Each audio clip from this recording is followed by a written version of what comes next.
오늘 이 시간은요, 방금 봉독해 드린 여호수아서 22장 1절부터 전개되어지는 땅 분배 후에 교훈의 내용이 24장까지 나와 있는데요.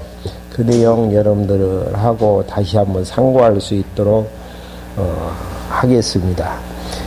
지금까지 이제 배웠던 내용은 여호수아서에서 아브라함과 이삭과 야곱에게 약속하셨던 가나안 땅, 그리고 모세를 통해서 다시 가나안 땅을 주시겠다고 예언해 주셨던 그 말씀을 근거로 해서 여호수아를 지도자로 삼아서 가나안 땅을 진익해 만들고 또 정복해 하셔서 지난 시간에는 그 땅을 분배해 주시는 장면까지 말씀해 드린 적이 있습니다. 그러면 왜 하나님께서는 열조와의 언약대로 가나안 땅을 진익해 해서 정복해 주시고 분배해 주셨나, 그 결론적인 부분이 오늘 교훈에 담겨져 있습니다. 많은 사람들이 성경을 윤리적이고 도덕적인 책이라 그래가지고 우리 삶의 표대로 이제 삼을 때가 있습니다. 그런데 여호수아서를 시작할 때 처음으로 문제 제기를 했듯이 왜 이제 여호수아를 본받아서 그렇게 이제 생활하자라는 위인전기식의 접근 방식이 아닌 하나님 계시 쪽으로 이 내용들을 접근에 들어가야 되는지에 대한 설명을 해드린 바가 있습니다. 그 말이 진짜 참인지 거짓인지에 대한 확정 부분이 오늘 22장부터 24장까지 내용에 보면은 그 확정을 해주고 있는 결론적인 교훈에서 이제 확인할 수 있습니다. 그러니까 쉽게 이야기하면은 우리가 여호수아서를 지금까지 몇 주에 걸쳐서 공부를 했는데 그 공부에 대한 적용 부분이 지금 22장부터에 보면은 담겨져 있습니다. 그 내용 다시 한번 이제 22장부터 이제 한번 확인할 수 있도록 하겠습니다. 분배 후의 교훈은요, 먼저 이제 22장 내용에서 두 지파 반에게 이제 교훈하는, 두 지파 반은 22장 1절에 나와 있는 누벤 사람과 갓 사람과 므낫셋 지파의 절반, 그들이 이제 요단강 동편 땅을 차지하게 되어졌잖아요. 그들에게 이제 교훈하시는 내용들이 나와지고요. 23장부터 24장까지는 모든 백성들에게 교훈하는 내용들이 나와지는데, 가나안 땅을 정복해서 이제 살게 했으니까 이렇게 해야 된다. 하나님의 의도가 이제 담겨져 있습니다. 그 의도가 무엇인지를 확인을 해보면은 하나님께서 왜 애굽에서 나오게 하셔서 가나안 땅까지 오게 하셨는지에 대한 그 해답을 얻을 수가 있습니다. 먼저 이제 22장 1절부터 6절까지의 내용에서는 두 지파 반에게 교훈을 하고 요단 저편 장막으로 이제 보내는 내용들이 6절까지 나와지는데요. 그 내용 이제 확인 한번 해보시죠. 그때 여호수아가 누벤 사람과 갓 사람과 므낫셋 지파의 절반을 불러서 그들에게 말했다. 너희는 여호와의 종 모세가 너희에게 명령한 것들을 다 지켰으며, 명령했던 이야기는 민수기서 32장 21절부터 22절까지 보게 되어지면은 지금 요단강 동편만 가나안 땅을 주시기 전에 정복해 하셨는데 두 지파 반이 원했어요. 그래서 두 지파 반에게 분배하는 조건으로 요단 서편 땅이 정복하기 전까지는 함께 전쟁에 나가서 가나안 땅을 정복해야 된다. 그리고 다 그 정복이 끝나진 다음에 너희는 요단 동편으로 돌아와서 살게끔 모세를 통해서 말씀을 하시면서 한 가지는 또 한 가지 이제 그 배려는 가족들만큼은 요단강 동편에서 살게 하게끔 해주신다라는 그런 이제 말씀을 하신 적이 있습니다. 그 말씀에 근거를 해서 모세에게 명령한 것들 다 이제 지켰다라고 이야기를 하면서 오늘날까지 이렇게 많은 날 동안에 너희의 형제를 버리지 아니하고 여호와 너희 하나님께서 명령하신 그 책무를 지켜왔다. 이제 여호와 너희 하나님께서 너희 형제들에게 말씀하신 대로 그들에게 안식을 주셨으니 가나안 땅을 이제 정복해서 분배케 해 주셨으니 이제 너희도 여호와의 종 모세와 요단 더편에서 너희에게 준 너희 장막과 너희 소유지로 돌아가거라.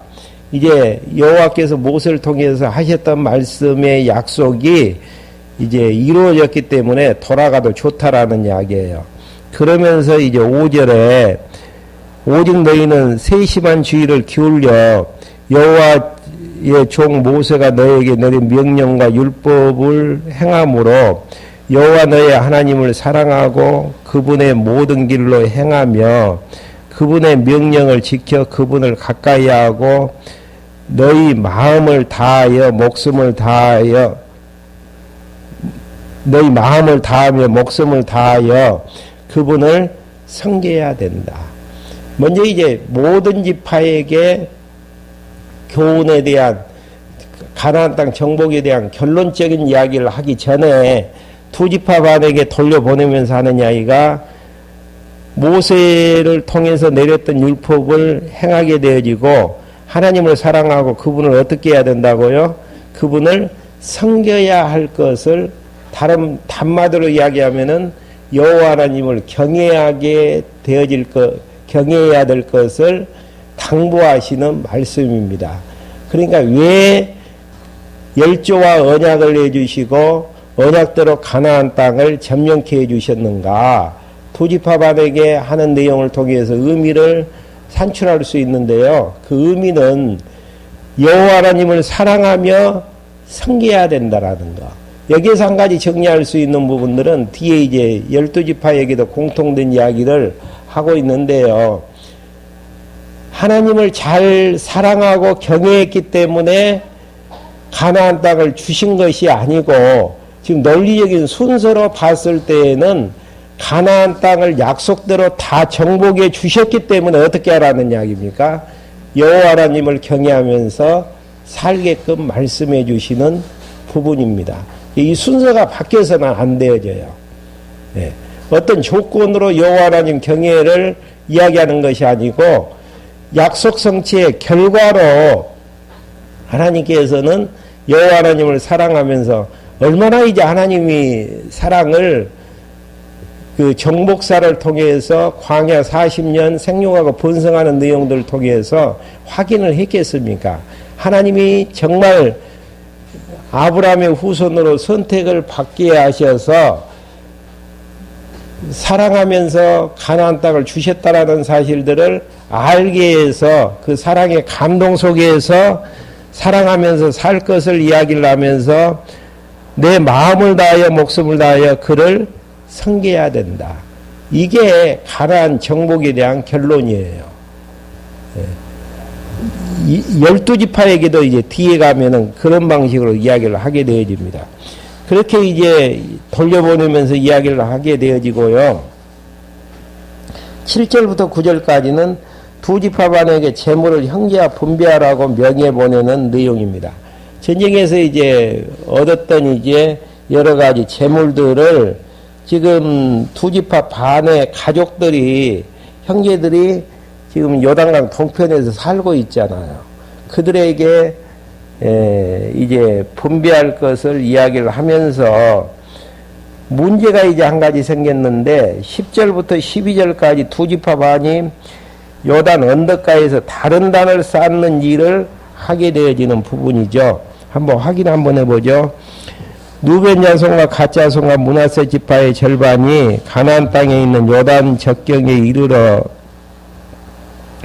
그들이 거기서 요단강가에 제단을 쌓았는데 보기에는 큰 제단이었다. 이스라엘 자손이 이 소식을 듣고 말하기를 보아라. 누벤 자손과 갓 자손과 므낫세 지파의 절반이 가나안 땅 앞에 요단 지역 곧 이스라엘 자손의 이편에서 제단을 쌓았다 하니 이스라엘 자손이 그 말을 듣고 이스라엘 자손의 온 회중이 실로에 모여 그들과 싸우기 위해서 올라가려고 했다. 그러니까 제단을 쌓았다는 것에 대해서 오해를 하게 되어진 거예요. 지금 가나안 땅까지 정복해서 여호와 하나님만 섬기는 여호와의 단만 쌓아야 되는데 다른 단을 쌓다 가니까 그 자초지정을 알지 못하는 데에서 오해할 수밖에 없고 전쟁에 나가서 전쟁을 일으켜서 이제 그걸 막아야 되겠다라는 그런 이제 결의가 되어진 것이죠. 그래서 비느하스와 열 방백이 두 지파 반에게 가서 이제 책망하는 내용이 13절부터 20절까지 이제 나와져 있는데요. 비느하스하고 이제 열 방백이 이제 가서 이제 책망을 하니까 20절 내용에서 21절부터 29절까지 해서 그들이 이제 변명하는 내용이 21절부터 나오는데요. 한번 그 내용 한번 봐보죠. 책망하는 내용이 19절에 나와 있으니까 한 절만 읽고 넘어가죠. 만일 너희 소유가 정말 부정하다면은 여호와의 성막이 있는 여호와의 소유지로 스스로 건너가 너희 가운데 소유를 취하여라. 너희가 여호와 우리 하나님의 제단 외에 다른 단을 서로 싸움으로 여호와를 거역하지 말며 우리에게도 거역하지 마라. 그렇게 이제 이야기를 했을 때 21절에 누벤 자손과 갓 자손과 므낫세 지파의 절반이 이스라엘 천천 사람 중 우두머리에게 대답했다. 전능하신 분 하나님 여호와의 전능하신 분 하나님 여호와께서 아시니 이스라엘도 알게 될 것입니다. 만일 그것이 여호와께 거역한 것이나 죄를 짓는 것이라면 우리에게 오늘 우리를 구원하지 마십시오. 여호와께서 오늘 우리를 구원하지 마십시오. 우리가 제단을 쌓은 것이 여호와를 따르는 일을 돌이키는 것이나 그 위에 번제나 곡식 제사를 드리려는 것이나 혹은 그 위에 화목 제사를 드리려는 것이라면 여호와께서 친히 벌하십시오. 그러나 아닙니다. 우리의 목적에 있어서 주의하고 이같이 하였습니다. 곧 훗날 왜 이제 단을 쌓는가에 대한 오해를 이제 푸는 내용이 이제 24절 후반부터 나와지죠. 곧 훗날 여러분의 자손이 우리 자손에게 말하기를 너희가 여호와 이스라엘 하나님과 무슨 상관이 있느냐. 왜 그러냐면은 요단강을 중심으로 해서 9지파 반은 요단 서편 땅을 차지하게 되어지고요. 또 2지파 반은 요단 동편 땅을 차지하게 되어지기 때문에 지금은 서로 다 안다라는 이야기예요. 12지파가 한 아브라함의 후손인 것을. 근데 세월이 흘러가다 보면은 요단강이 이제 경계로 이제 나눠지기 때문에 너는 이제 우리와 같은 아브라함의 후손이 아니다. 이런 일들이 이제 일어날 수도 있다라는 것을 이제 가상을 하면서 단을 이제 쌓은 것임을 이야기하는 부분들이죠. 그러니까 25절 후반부를 다시 보면 너희는 여호와의 봉깃이 없다라고 하며 여러분의 후손이 우리 후손에게 여호와를 경외하지 못하도록 할까 하여 그리한 것입니다. 우리가 이제 이 단을 쌓자라고 말한 것은 번제를 원하거나 다른 제사를 이함이 아닙니다. 다만 그것이 우리와 여러분 사이에 우리 후손들 사이에 증거가 되어 우리가 여러분 앞에서 우리 번제와 다른 제사와 화목 제사로 여호와를 섬긴다는 것을 보여주어 후일에 여러분의 후손이 우리 후손에게 너희는 여호와의 분깃이 없다라고 하지 못하게 하기 위함입니다. 그러니까 후대를 생각할 수 있는 여호와 하나님 경외할 수 없는 민족이 아닌 함께 여호와 하나님을 경외하는 아브라함의 이제 후손임을 증명하는 증표로 이제 단을 쌓은 것입니다. 후대를 생각하기 위해서 이제 그렇게 했다라고 하면서 오해를 이제 풀게 되어지죠. 그러면서 이제 28절, 우리가 말한 대로 만일 여러분들의 후손이 훗날에 우리에게나 우리 후손에게 이같이 말하면 우리 열조가 만든 여호와의 제단 모형을 보십시오. 이는 번제를 위한 것도 아니요 다른 제사를 위한 것도 아닙니다. 다만 그것이 우리와 여러분 사이에 증거가 될 뿐입니다. 이렇게 이제 이야기를 하니까 30절부터 34절까지 그 뜻을 좋게 여겨 온 백성이 찬송하고 다시 이제 전쟁을 일으키려고 했다가 화친하게 되어지는 의미가 좋지 않아요. 후대를 생각할 수 있는 여호와 경외하는 증표로 이제 보이기 위한 내용이라는 거. 그렇게 해서 이제 송축하는 내용이 33절에 보면 나아지죠. 이 일을 이스라엘 자손이 좋게 여겨 하나님을 송축하고 더 이상 누벤 자손과 갓 자손이 살고 있는 땅에 올라가서 싸워 그들을 멸하자라고 말하지 않았다. 누벤 자손과 갓 자손이 그 제단을 에시라고 불렀으니, 그러니까 이름까지 붙였어요. 서로 이제 같은 민족이고 여호와 하나님을 경외할 수 있는 아브라함의 후손임을 증표로 이제 후대에 남기기 위해서 에시라고 불렀으니, 이는 그들이 말하기를 그 제단이 여호와께서 하나님이시라는 우리 사이의 증거이다라고 하였기 때문이다. 이렇게 해서 이제 12지파 반에 대한 오해가 이제 풀리게 되어지고요. 그 다음에 이제 23장부터 24장까지 내용에서는 모든 백성에게 교훈하는 부분. 과연 이제 가나안 정복이 끝나지고 어떠한 교훈으로 마무리를 지을 것인가.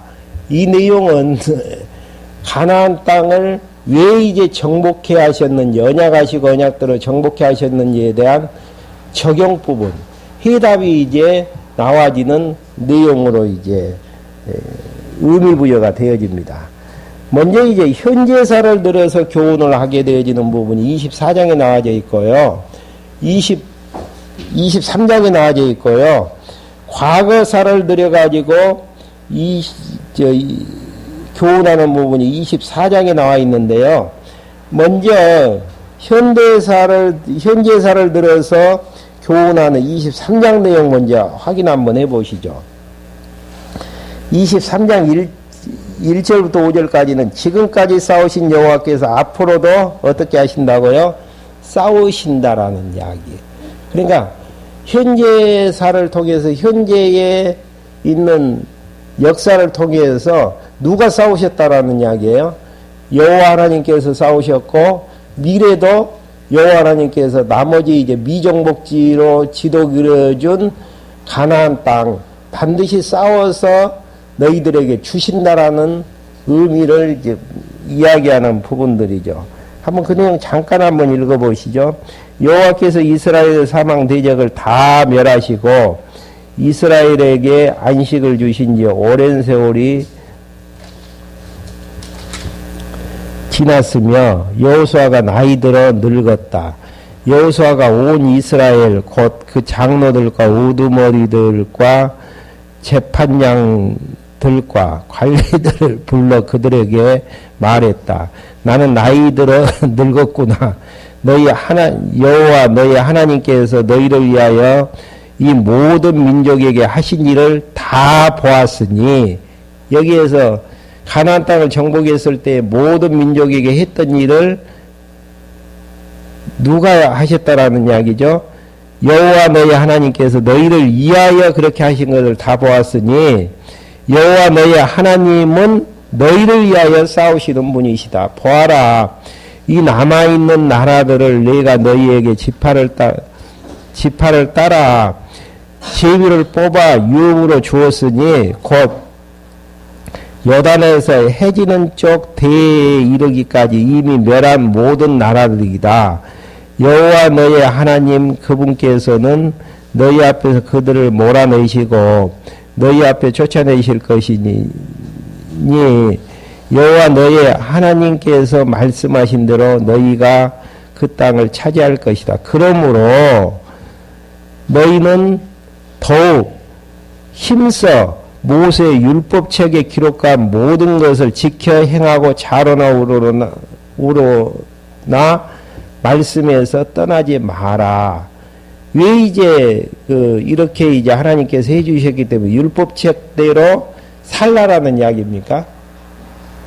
의미가 뭐 율법이라는 게 뭡니까? 지금까지 출애굽기 후반부 내기서에서 이야기했던, 그 다음에 신명기서에서 이야기했던 여호와 하나님을 잊어버리지 않고 생각나게 하는 한 방편들이죠.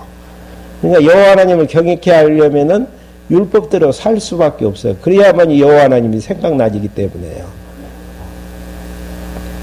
그래서 이제 지켜 행하라고 이야기를 하면서요. 너희는 너희와 남아있는 이 나라들과 가까이 하지 말라. 아직 쫓아내지 못한 나라들과 가까이 하게 되어지면 어떻게 되어지죠? 여호와 하나님을 가나안 땅을 주셨던 여호와 하나님을 잊어버리기 때문에 이제 연결고리를 걸 수 있잖아요. 가까이 마라. 또 그 다음에 또 나아지는 그들의 신들의 이름을 부르거나 그 이름으로 맹세하지 말고, 신들을 가까이해서 그들을 부르게 되어지면은 보이지 않는 가나안 땅을 주셨던 여호와 하나님이 잊혀지기 때문에 그것을 섬기거나 그것들에게 절하지 마라. 오직 여호와 너의 하나님을 어떻게 해요? 가까이 하여 지금까지 한 것 같이 하여라. 여호와께서 크고 강한 민족들을 너희 앞에서 쫓아내셔서 오늘날까지 너희 어느 누구도 너희 앞에 서지 못했다. 너희 가운데 한 사람이 1000명을 쫓아낼 것이니 이는 여호와 너희 하나님께서 너희에게 말씀하신 대로 그분께서 너희를 위해 싸우시기 때문이다. 그러므로 너희 스스로 더욱 주의하여 여호와 너희 하나님을 어떻게 해요? 사랑하여라. 왜 그러죠? 여호와 하나님께서 이방 족속들을 너희 대신 쫓아내 주셨기 때문에 그게 이제 사랑의 최고의 표현이잖아요. 보호해줘서 쫓아내 주시는 그 사랑을 보여주셨기 때문에 사랑하라는 거. 그러니까 여호와 하나님을 사랑하는 것도 섬기는 것도 여호와 하나님께서 다 섬길 수 있도록 약속대로 성취해 주셨기 때문에 섬기면서 경외하는 것이고, 사랑하는 것도 먼저 이제 하나님께서 사랑의 본을 확인을 해 주셨기 때문에 사랑하면서 사랑하라는 거.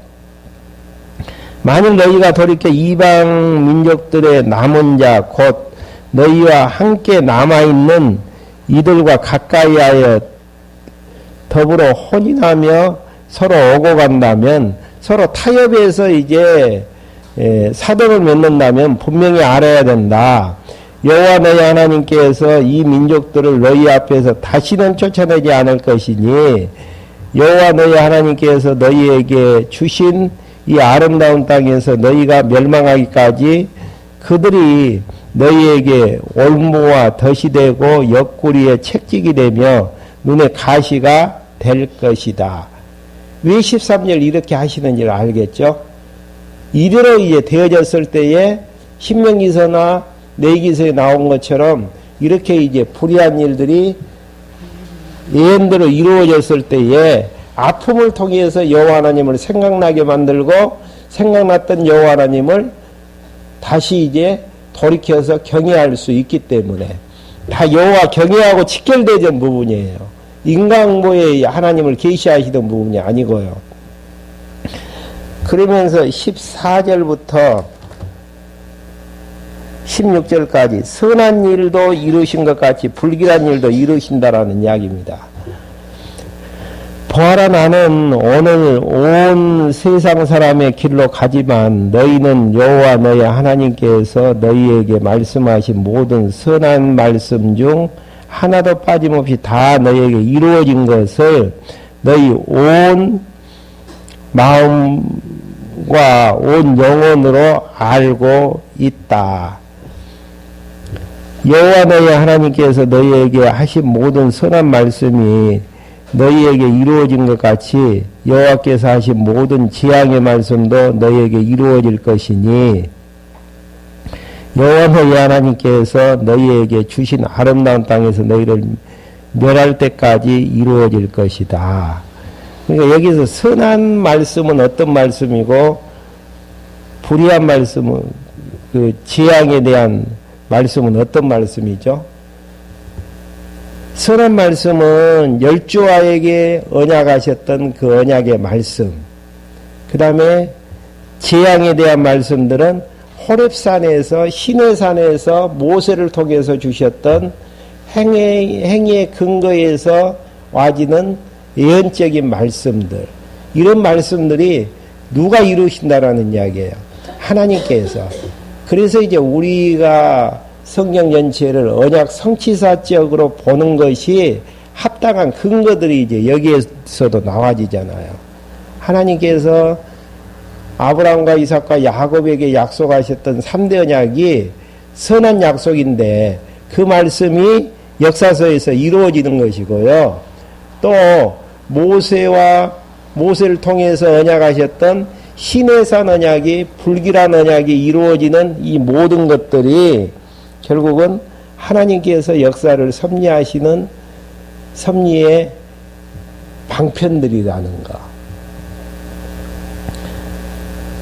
그러면서 너희가 여호와 너희 하나님께서 너희에게 명령하신 언약을 어기고 가서 다른 신에게 다른 신을 섬겨 그들에게 절할 때에 여호와의 진노가 너희에게 내릴 것이니 너희가 그분께서 너희에게 주신 아름다운 땅에서 곧 멸망할 것이니라.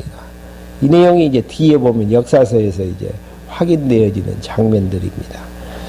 그 다음에 이제 마지막으로요, 과거사를 들어서 교훈하는 부분입니다. 현재를 기점으로 해서 교훈하신 하나님께서 과거사를 통해서 교훈하시는데요. 과거를 어느 시점부터 잡냐면은 아브라함 시대 때부터 언제까지요? 가나안 땅 정복하는 그 역사까지, 여호수아 시대 때까지의 교훈을 통해서 과거사 역사를 통해서 교훈하시는데요. 여기에서 이제 한 가지 특이한 부분은요, 과거사를 들여서 교훈을 하시는데 아브라함을 소명할 때부터 시작을 해서 13절 가나안 땅을 점령했던 일까지를 진술하게 되어지는데요. 여기서 가장 많이 나오는 단어 하나가 있어요. 단어. 여러분들 이제 예수 왜 오셨는가는 모르겠지만은 가장 많이 나오는 단어가 내가. 여호와 하나님께서 말씀하시는데 내가가 몇 번 나오냐면은 10번이나 나와요. 10번이나.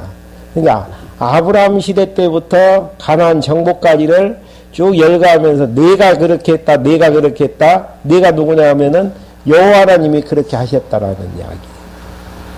그 내용이 이제 확인하겠지만은 24장 3절, 5절, 6절, 7절, 8절에는 두 번 나와지고요. 또 10절, 11절, 12절, 13절에서 계속 내가 그렇게 하셨다라는 거. 이 역사를 해석하는 역사의 주권자가 누구시냐면은 여호와 하나님께서 그렇게 하셨다라는 거. 그럼 왜 내가로 지금 계속 주어를 문장을 만들어가고 있는가? 왜 그러겠어요?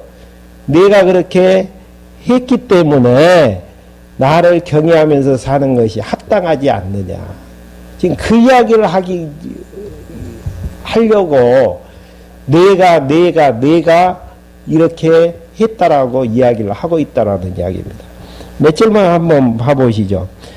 여호수아가 이스라엘 모든 지파를 세겜에 모으고 이스라엘 장로들과 그 우두머리들과 재판장들과 관리를 부르니 그들이 여호와 앞에 나왔다. 여호와께서 그 모든 백성에게 말하였다. 여호와 이스라엘 하나님께서 이같이 말씀하셨다. 하나님의 이제 말씀이죠. 이쪽에 너희 조상들 곧 아브라함의 아버지며 나홀의 아버지인 데라도 강 건너편에서 살며 다른 신을 섬겼으나 여기서 이제 첫 번째로 이제 네가가 등장하네요. 3절에서 네가 너희 조상 아브라함을 강 건너편에서 이끌어내어 가나안 온 땅으로 인도하여 너희 후손을 번성케 하였으니 곧 네가 그에게 이삭을 주었으며, 번성했던 내용들 자손 번창에 대한 부분을 누가 하셨다고요? 여호와 하나님께서 그렇게 하셨고, 이삭에게는 야곱과 에서를 주었으며 에서에게는 세일산을 그 소유로 주었다. 야곱과 그 자손들을 이집트로 내려가게 하셨으므로 또 5절에 나오네요. 네가 모세와 아론을 보내었고 또 이집트 지향을 내렸으니 곧 네가 그들 가운데 행한 것과 같았다. 그 후에 네가 그들을 인도하여 내었다. 또 6절 네가 너희 조상을 이집트에서 인도하여 내어 홍해에 이르게 하니 이집트 사람이 병거와 기마병을 거느리고 너희 조상을 그 바다까지 쫓아왔다. 너희 조상들이 나 여호와께 부르짖음으로 내가 또 나오지죠. 너희와 이집트 사람들 사이에 흑암을 두었고 바다를 이끌어 그들을 덮었으니 너희 눈이 내가 이집트에서 행한 일을 보았고 너희가 많은 날을 광야에서 열 몇 개가 지금 되겠네요. 10개가 넘어지겠네요. 8절에서 내가, 그러니까 구약사에 나와지는 성경에서 역사의 주체는 여호와 하나님이 하셨다라고 성경에는 주어를 표기를 하고 있는데요. 그러니까 지금까지 지금 창세기부터 쭉 공부해왔던 내용들을 지금 요약판으로 이야기를 하는데 누가 하신 일들로 계시해 나가시는가? 여호와 하나님께서. 조금 더 나가볼까요? 요단강 건너는 이야기 8절 내가 너희를 요단 건너편에 가는 아모리 사람의 땅에 인도하니 그들이 너희와 싸웠으나 내가 그들을 너희 손에 넘겼으므로 너희가 그들의 땅을 점령하였고 내가 그들을 너희 앞에서 진멸시켰다.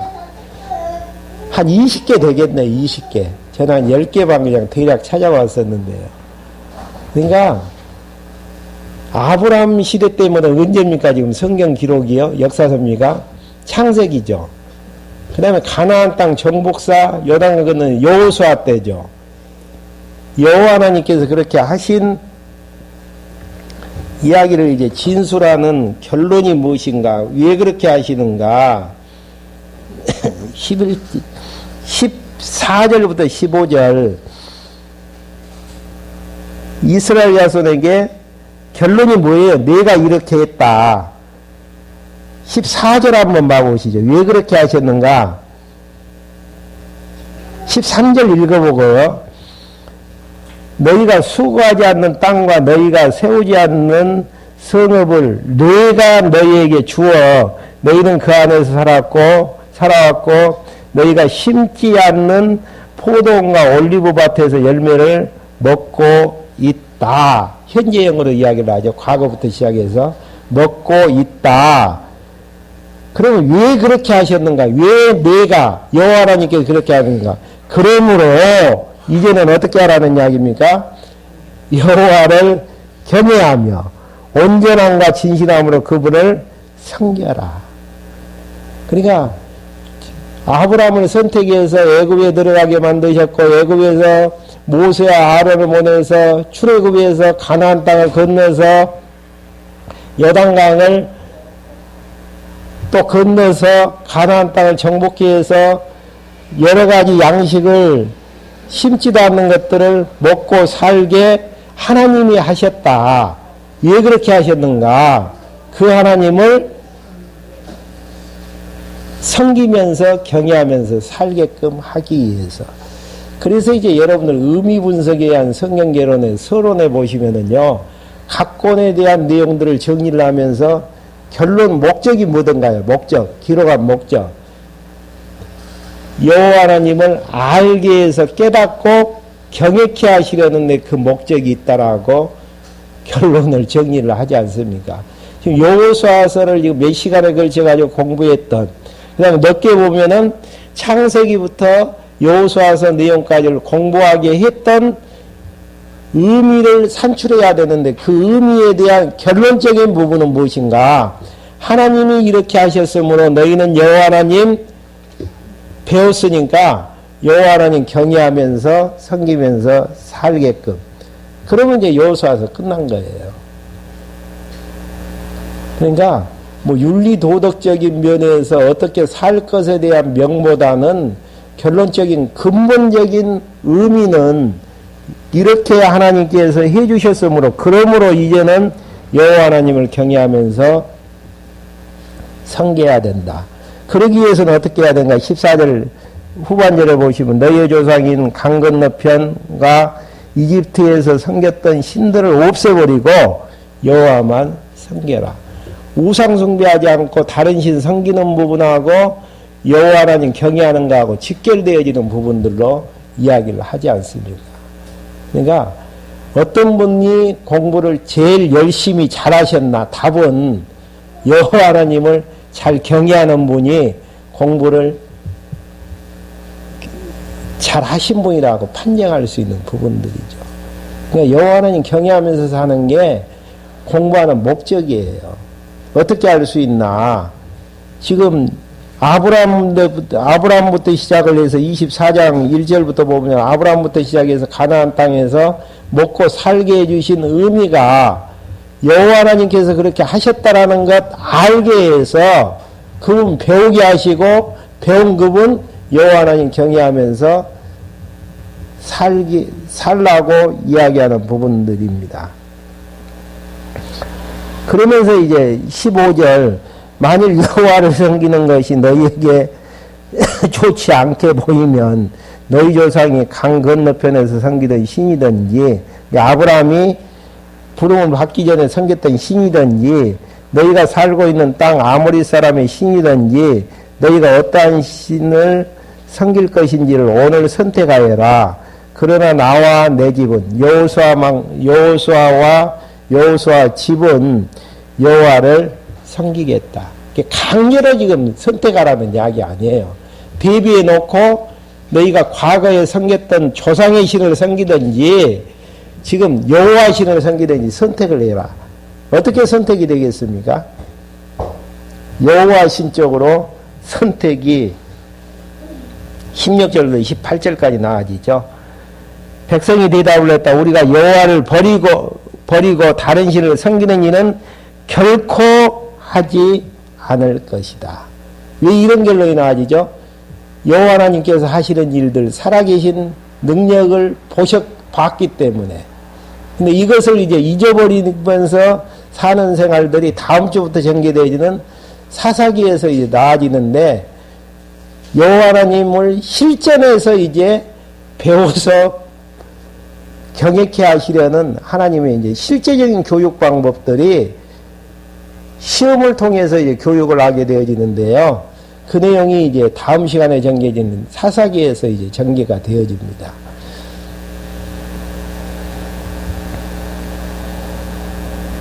그러면서 이제 19절부터 24절까지 여호수아가 여호와만 섬길 것을 자손들에게 다짐케 하는 부분이 나아지죠. 19절 한번 봐보시죠. 여호수아가 백성에게 말했다. 너희가 여호와를 섬기지 못할 것이니 그분은 거룩한 하나님이고 질투하는 하나님이므로 너희의 허물과 죄들을 용서하지 않으실 것이기 때문이다. 만일 너희가 여호와를 버리고 이방신을 섬기면 너희에게 복을 내리신 후에라도 돌이켜 너희에게 재앙을 내리시고 너희를 멸망시킬 것이다. 그러니까 언약 백성들에게 와지는 시련과 재앙, 징계들이 무엇 때문에 그런 아픔들을 주신다라는 것들에 대한 답이 나와지죠. 좋은 환경을 주셨는데도 여호와 하나님께서 깨닫지 못하고 여호와 하나님을 경외하지 못하게 되어진다면은 하나님께서는 아픔을 통해서 여호와 하나님을 섬기게끔 배우게 하시는 장면들이 이제 줬다 뺏었다 하는 부분들이 이제 사사기서에서 전개가 되어지는 부분들이고요. 뒤에 가서는 열왕기상하, 역대기상하에 보면은 아주 이제 멸망의 길로 가게 했다가 다시 에스라, 느헤미야, 에스더서에서 다시 돌아오게 하시는 하나님의 이제 섭리의 숨결들이, 그러니까 여호수아에서 예언했던 불길한 일들이 그대로 이루어지는 걸 통해서 누구 배우게 하신다라는 이야기입니까?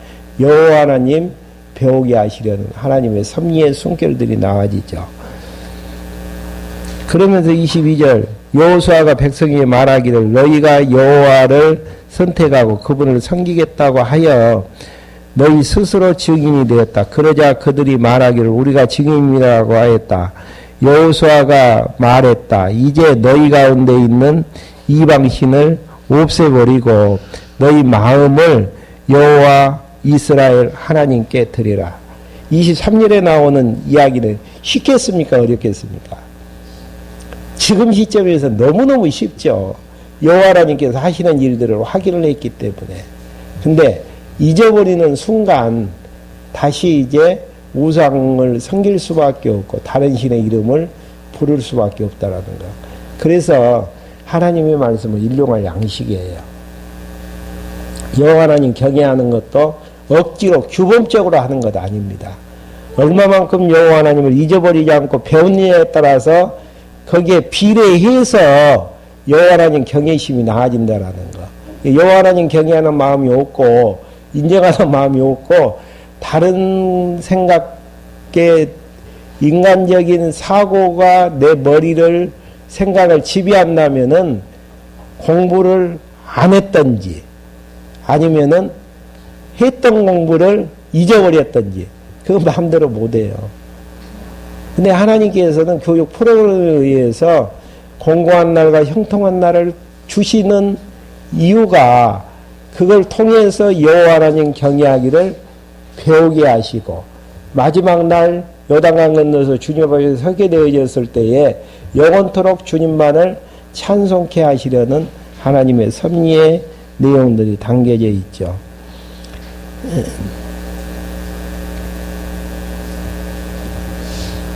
그러면서 25절부터 28절까지는 세겜의 도를 세워 언약의 이제 증거를 삼는 부분들이 나와지고요. 29절부터 31절까지 백성들이 모세와 장로들이 사는 동안 여호와를 섬기게 된 29절 한번 봐보시죠. 일 후에 여호와의 종 눈의 아들 여호수아가 죽었으니 그의 나이는 110세였으며 사람들이 그가 유업으로 받은 지역인 딥나세라에 장사했으니 곧 에브라임 산지 기아스의 산 골짜기였다. 31절로 이스라엘이 여호수아가 살아있는 동안과 여호수아 뒤에 생존한 장로들 곧 여호와께서 이스라엘을 위해서 하시는 모든 일을 아는 이들이 살아있는 동안만 여호와를 섬겼다. 모든 일을 아는 이들이 살아있는 동안 여호와를 섬기게 되어졌다라는 거.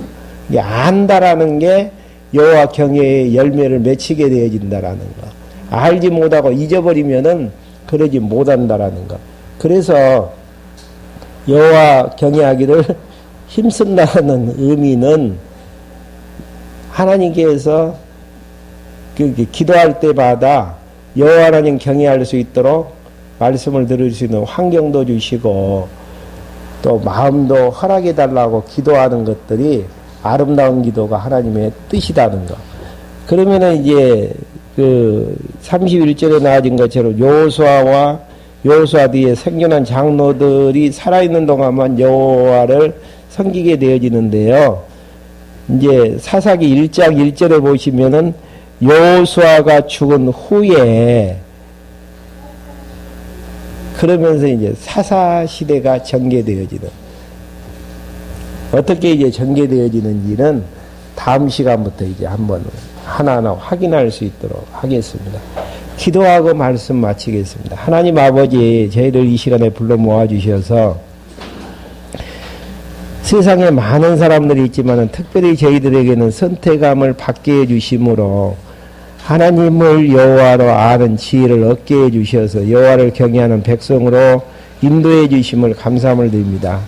여호와 하나님을 배울 때는 여호와 하나님을 경외하면서 살지만은 잊어버렸을 때는 여호와 하나님을 잊어버리고 망나이처럼 살아나갈 때가 있습니다.